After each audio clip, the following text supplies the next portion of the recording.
खुद को तैयार कर लीजिए, हम एक रहस्य के अंदर जाने वाले हैं। हिमालय की ऊंचाई पर हमेशा के लिए बर्फ में ढांका हुआ सिंधु का स्रोत है कैलाश पर्वत, वे इसे कहते हैं। एक ऐसी जगह जहां देवता चलते हैं और मनुष्य जाने से डरते हैं। इस जमे हुए हृदय से पानी की एक धारा निकलती है। ये धारा एक तूफान बन जाती है, पहाड़ों के बीच से अपना रास्ता बनाती हुई एक उग्र नदी। सिंधु का जन्म अंधेरे और सन्नाटे में हुआ है, दुनिया की सबसे ऊंची चोटियों में छिपी एक शक्तिशाली शक्ति। यह रहस्यों की जगह है, एक ऐसी जगह जहां दुनिया के बीच का पर्दा पतला होता जाता है। कहानी यह है कि सिंधु हमेशा इस तरह नहीं बहती थी। देवताओं के राजा इंद्र ने हस्तक्षेप किया, उन्होंने अपना क्रोध प्रकट किया। वे कहते हैं, धरती कांप उठी, पहाड़ टूट गए और नदी का मार्ग हमेशा के लिए बदल गया। इंद्र इतने शक्तिशाली एक नदी के रास्ते में खुद को शामिल क्यों करेंगे? कौन सा प्राचीन समझौता टूटा था? सिंधु के पास कौन सी भूली हुई शक्ति थी? जवाब समय की धुंध में खो गए हैं, लेकिन नदी को याद है। इसका प्रवाह इतिहास से पहले के समय की कहानी कहता है, देवताओं और राक्षसों का समय। सिंधु सिर्फ एक नदी नहीं है, ये एक पवित्र श्लोक है। इसका नाम वेदों, भारत के प्राचीन ग्रंथों में गूंजता है। ये एक सभ्यता की जीवन रेखा है, जीविका और प्रेरणा का स्रोत। ऋग्वेद सिंधु की शक्ति के बारे में बताता है, महाभारत में इसकी कथाएं हैं। नदी भारतीय पौराणिक कथाओं के ताने बाने में बुनी एक निष्का है। यह पवित्रता और शक्ति का प्रतीक है, उन दिव्य शक्तियों की याद दिलाता है जो हमारी दुनिया को आकार देती हैं। Section 5. Sindhu Devi, the river's dark mother. In the ancient lore of the land, she is a figure both revered and feared, a deity whose presence is felt in every ripple and current of the river. Sindhu Devi कौन है? नदी की अपनी देवी। She is the spirit of the river, the guardian of its waters, and the keeper of its secrets. Her essence flows through the veins of the earth, bringing life to the lands she touches. साये में डूबी एक रहस्यमयी आकृति। In the shadows, she moves silently, her presence a whisper in the wind, a shadow in the mist. She is the unseen force that shapes the destiny of those who live by the river. वो जीवनदायिनी और विध्वंसक दोनों हैं। She is both the giver of life and the harbinger of destruction. Her moods are as unpredictable as the river itself, capable of nurturing the land with her waters, or unleashing her fury in devastating floods. प्रकृति की एक ऐसी शक्ति जिसका सम्मान और डर दोनों होना चाहिए।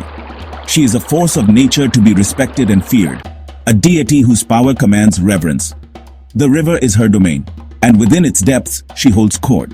कुछ लोग कहते हैं कि वह नदी के जीवों की रक्षक हैं.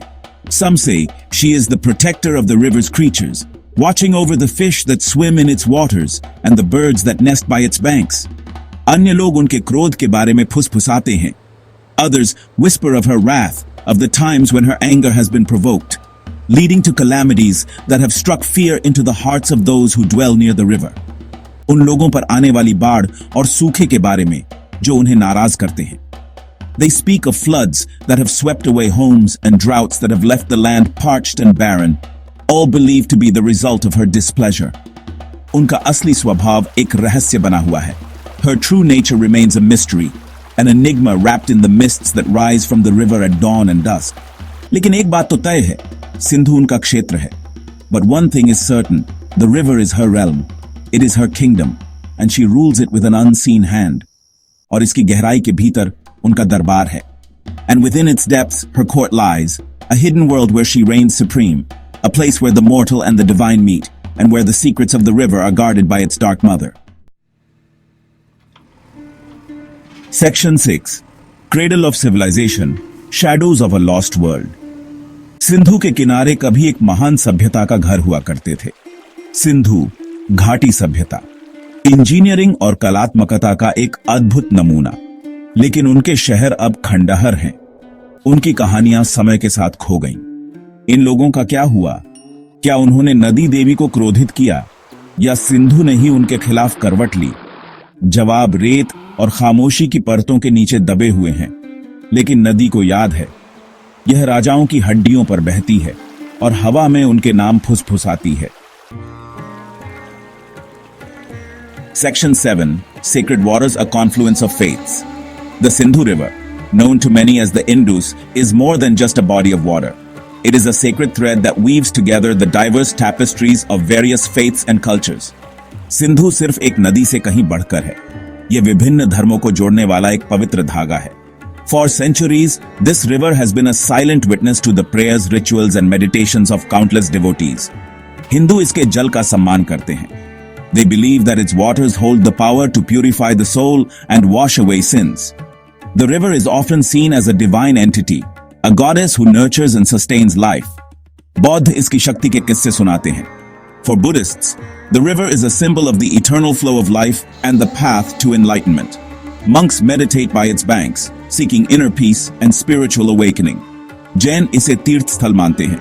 Jains consider it a sacred pilgrimage site, a place where they can connect with the divine and reflect on the principles of non-violence and truth. सदियों से लोग सिंधु के पास सांत्वना और ज्ञान की तलाश में आते रहे हैं. Throughout history, people have come to the Sindhu seeking solace and wisdom.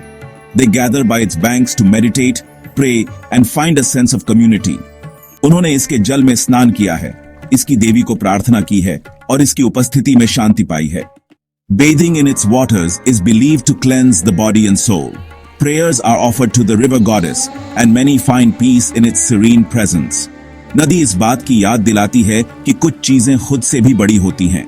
The river serves as a reminder that some things are greater than ourselves. It teaches us humility and the importance of preserving the natural world. कि कुछ रहस्यों को अनसुलझा ही रहना तय है. Some mysteries are meant to remain unsolved, adding to the river's allure and mystique. The Sindhu continues to inspire awe and reverence, a timeless symbol of the confluence of faiths and the enduring power of nature. Section 8. Modern currents, a river under threat. Sindhu बहती रहती है. यह नदी सदियों से जीवन का स्रोत रही है. इसके किनारे पर कई सभ्यताओं का उदय और पतन हुआ है, लेकिन इसका भविष्य अनिश्चित है. आज यह नदी कई चुनौतियों का सामना कर रही है. प्रदूषण, जो कभी न के बराबर था, अब एक गंभीर समस्या बन गया है. बांध इसके प्रवाह को रोक देते हैं. ये बांध न केवल पानी के प्राकृतिक प्रवाह को बाधित करते हैं, बल्कि नदी के पारिस्थितिकी तंत्र को भी नुकसान पहुंचाते हैं. प्रदूषण इसके पानी को जहरीला बना देता है. औद्योगिक कचरे और रासायनिक अपशिष्टों ने नदी के पानी को दूषित कर दिया है, जिससे जलजीवों और मानव स्वास्थ्य पर गंभीर प्रभाव पड़ रहा है. जलवायु परिवर्तन इसके अस्तित्व के लिए खतरा है. बढ़ते तापमान और अनियमित वर्षा ने नदी के जल स्तर को कम कर दिया है, जिससे इसके सूखने का खतरा बढ़ गया है. वह नदी जिसने कभी सभ्यताओं का पोषण किया था, अब खतरे में है. सिंधु घाटी सभ्यता, जो इस नदी के किनारे फली फूली, अब केवल खंडहरों में ही देखी जा सकती है. क्या सिंधु आधुनिकता के हमले से बचेगी?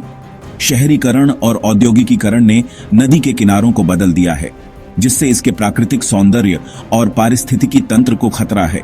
क्या इसकी देवी इसकी रक्षा के लिए उठेंगी? स्थानीय लोग अब भी नदी को पवित्र मानते हैं और इसके किनारे पर धार्मिक अनुष्ठान करते हैं. या यह प्राचीन नदी मानव प्रगति का एक और शिकार बन जाएगी? औद्योगिक इकाइयों और निर्माण कार्यों ने नदी के किनारों को बदल दिया है, जिससे इसके पारिस्थितिकी तंत्र को नुकसान पहुंचा है. जवाब हमारे हाथ में है. हमें मिलकर इस नदी को बचाने के लिए कदम उठाने होंगे. सामुदायिक प्रयास और जागरूकता ही इस नदी को बचा सकते हैं. अब हम सिंधु के संरक्षक हैं. हमें इसे बचाने के लिए एकजुट होना होगा और इसके संरक्षण के लिए ठोस कदम उठाने होंगे. और इसका भाग्य हमारे अपने भाग्य से जुड़ा हुआ है. अगर हम इसे बचा सकते हैं तो हम अपने भविष्य को भी सुरक्षित कर सकते हैं. सिंधु नदी का संरक्षण हमारी जिम्मेदारी है और हमें इसे निभाना होगा. Section 9. The enduring mystery Sindhu's timeless allure. Sindhu एक रहस्य बना हुआ है. रहस्यों और कहानियों की नदी. इसका पानी साम्राज्यों की याददाश्त और देवताओं की फुसफुसाहट रखता है. यह एक ऐसी जगह है जहां मिथक और वास्तविकता धुंधली हो जाती है, जहां अतीत हमेशा मौजूद रहता है. सिंधु की यात्रा अभी बहुत दूर है. हमारे जाने के बाद भी यह बहुत दिनों तक बहती रहेगी. अपने रहस्यों और कहानियों को समुद्र तक ले जाती है. अस्तित्व के केंद्र में मौजूद शक्ति और रहस्य की एक कालातीत याद दिलाता है।